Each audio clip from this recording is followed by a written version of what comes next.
G20 સમિટનું આયોજન દર વર્ષે કરવામાં આવે છે। G20ની સ્થાપના 26 સપ્ટેમ્બર 1999ના રોજ થઈ હતી। G20 સમિટમાં સરકાર અથવા રાજ્યના વડા, નાણાપ્રધાન અથવા દરેક સભ્યના વિદેશ પ્રધાન અને અન્ય ઉચ્ચ અધિકારીઓ હાજરી આપે છે।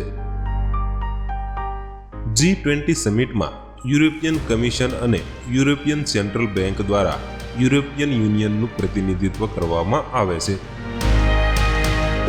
G20 શરૂઆતમાં મોટા ભાગે મેક્રો ઇકોનોમિક મુદ્દાઓ પર ધ્યાન કેન્દ્રિત કરતું હતું, પરંતુ હવે તેમાં આબોહવા પરિવર્તન, ટકાઉ વિકાસ, આરોગ્ય, કૃષિ, ઉર્જા, પર્યાવરણ અને ભ્રષ્ટાચાર જેવા વૈશ્વિક મુદ્દાઓનો પણ સમાવેશ કરવામાં આવે છે।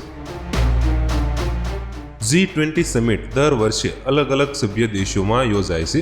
ભારત 1 ડિસેમ્બર 2022 થી 30 નવેમ્બર 2023 સુધી G20નું પ્રમુખ પદ ધરાવે છે।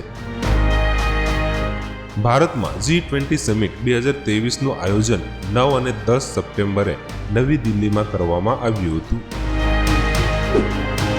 નવી દિલ્હીમાં આયોજિત G20 સમિટ 2023ની ઘોષણાની પ્રસ્તાવના we are one earth, one family and we share one future વસુદેવ કુટુંબકમની ભારતીય વિચારધારાને પ્રતિબિંબિત કરે છે।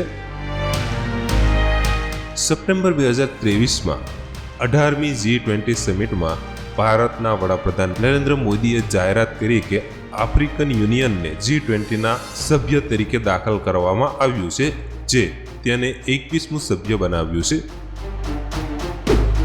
2023 પછી G21 સભ્યોમાં આર્જેન્ટિના, ઓસ્ટ્રેલિયા, બ્રાઝિલ, કેનેડા, ચીન, France, Germany, Bharat, Indonesia, Italy, Japan, Mexico, Russia, Saudi Arabia, દક્ષિણ આફ્રિકા, દક્ષિણ કોરિયા, તુર્કી, United Kingdom, United State, European Union અને આફ્રિકન યુનિયનનો સમાવેશ થાય છે।